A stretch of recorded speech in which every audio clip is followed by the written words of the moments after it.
धेमाजि जिल्ला दुलाराय बर' आइजो अनसाय आफादा 37थि दुलाराय बर' आइजो अनसाय आफादनि जोनोम सान फालिदों। धेमाजि जिल्ला सिमेन्ट सापरि सानजारि नोगोर धेमाजि जिल्ला दुलाराय बर' आइजो अनसाय आफादनि गाहाय मावखुलियाव दुलाराय बर' आइजो अनसाय आफादनि 37थि जोनोम सान फालिदों। मख'नो गोनांदि फुंबिलि समाव हाबाफारि बादियै फिरफिला बिरहोयो धेमाजि जिल्ला दुलाराय बर' आइजो अनसाय आफादनि आफादगिरि फुलेस्वरि दैमारिया। नैथि हाबाफारि बिफां फुलि गायजेनो मिरु आइजो अनसाय आफादनि फोसावदिं नेहाथारि कमिला ब्रह्म। बेनि उनाव मुंख्लंफोरनो बिबार बावजेनो धेमाजि जिल्ला दुलाराय बर' आइजो अनसाय आफादनि लोगो आफादगिरि फामे स्वर्गियारिया।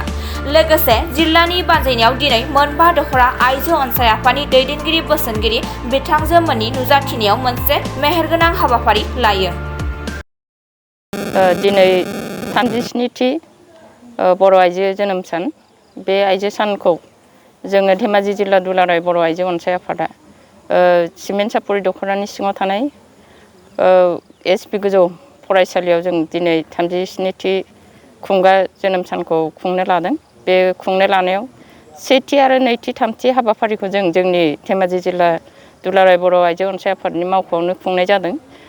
सेथियाव जोङो फिरफिला बिरहोबाय, बेनि उनाव नैथियाव बिफां फुलि गायहोबाय। बे बिफां फुलि गायनाय समाव जों लिंनानै लाबोजाखानाय आलासि जोंनिनो धेमाजि जिल्ला दुलाराय बर' आइजो अनसाय आफादनि बोसोनगिरि मुस्रिमा कमिला ब्रह्म बिथांजोखौ जोङो फुलि गायनाय आयदायाव फुलि गायनाय आयदानि खामानिखौ बिथांखौ मावहोबाय। आरो थामथि आयदायाव जोंहा लिंहरजाखानाय जोंनिनो दुलाराय बर' आइजो अनसाय आफादनि लेङाइ आफादगिरि मुस्रिमा फामे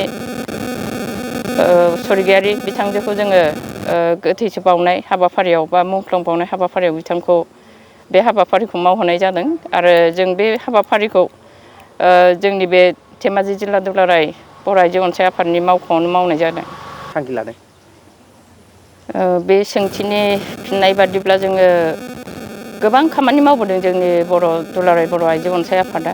मानोना जोंनि बर' न'खरनि संसार जानाय बायदिसिना गुलाय गुजाय बेफोरखौ नुनानैनो 1987 मायथाइयाव 86 मायथाइयाव जोंनि बे बर' आइजो अनसाय आफादखौ दाजेनदोंमोन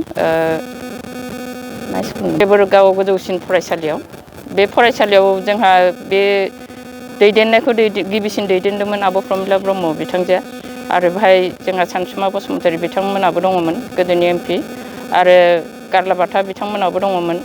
आरो जोंनि बर' आइजोनि गिबिसिन सिन्था सरसाखौ साननानै जोंहा उपेन्द्रनाथ ब्रह्म बिथाङाबो दङमोन। बिथाङा दा मुंख्लं जालांबाय। नाथाय बिथांमोननि बे साननाय हनाय, जोंनि बर' समाजाव रायजो जानाय, जौ लोंनानै गुलाय गुजाय जानानै थानाय, बिहारि लानाय बेफोर बायदिसिनायाव आरो हिन्जाव होननानै जोंखौ आइजो माहारिखौ गाहायसिन बाहायबोनाय बेफोरखौ नुनानै बे आयदाफोरखौ लानानैनो जोंनि आइजो आफादखौ दानाय जादोंमोन। जायनि जाहोनाव दिनैनि दिनाव जोंनो इडुकेसनफ्राबो जोंहा गैयामोन बर' आइजोफ्रा। ओंखायनो जोङो हौवानि सिङाव जानानै जानो गोनां जायोमोन। माखासे खामानिखौ जों मावनो हायाखैमोन। दिनैनि दिनाव इडुकेसनावबो जोङो बर' आइजोफ्रा खमि नंला। दिनै जों एसेब्लाबो दावखोसिनदों होननानै जों सानो। आरो जोंनि संसार जानायावबो बर' समाजफ्रा साबसिन जादों होननानै जों साननो हायो। आरो बे खोथाफोरखौथ' जों दानि फेसबुक, इउटुब बायदिसिनायाव नायोबा गोबां नुनो मोनो। बे जाहोनफोरखौ जोङो थारै जों बिसोरनि सिङाव हाबनानै थांनो हायाखै। आरो मेन जाहोना जागोन बे उन्दै बैसोआव हाबा जानाय। जाय उन्दै बैसोआव हाबा जायोबा सानस्लाबनो हाया, नांलाय खमलाय सोमजियो बिसोरनाव। बे नांलाय खमलायफोरखौ बिसोर सहायनो हायो। सोरबाफ्रा खारो, सोरबाफ्रा मोजाङै जानानैबो माबेबा खारनाव मा जायो जों बेखौ मिन्थिनो हायाखै। दिनैसिम जों बे जिरादखौ हमदांनानै मोननो हायाखै। मानोना बिथांमोननि संसार जानाय आरो बिथांमोननि गुलाय गुजाय दिनै आइजोआल' नङा। जुदि आइजोआ जादोंब्ला बेयाव हौवा मानसिनि माखासे आखाइ थागोन। हौवा मानसिया जुदि लाङाब्ला सासे आइजोआ हारसिङै खारनो हाया। मानोना बे दायाव सानैनिबो दाय दं होननानै आं सानो। आरो दिनै जोङो जोंनि बे 37थि बर' आइजो जोनोम सान, बे आइजो जोनोम साननि सोमोन्दैनो जों जोंनि मेलाव सावरायगोन। लोगोसे जों बे सावरायनाय मेलाव थियै जोङो फारिलाइयाव लायाखै। अब्लाबो जों दानि समाज ड्राग्स बा फेनाय मुवा जानाय बा उन्दै बैसोआव हाबा जानाय बेफोर गासैबो थाफागोन। आरो दानि राजनितिक बायदिसिना डेभेलपमेन्ट जानाय बेफोरखौ जों आलासिफोरनिफ्राय मोननो हागोन होननानै दिनैनि समाव जों सानदों। बे समाव जोङो दाबि दैखांनो होननानैथ' जोंहा माखासे मोनथायफ्रा बर' कसारि अट'नमास काउन्सिलाव जोंहा दंखायोमोन आइजोफ्रा 10सा मोननो गोनाङा बेखौ जुदि जोङो बिथांमोना होआब्लाथ' बिनि सायाव जों दाबि दिखांनायबो जागोन सम लानानै आरो इलेक्सन समाव।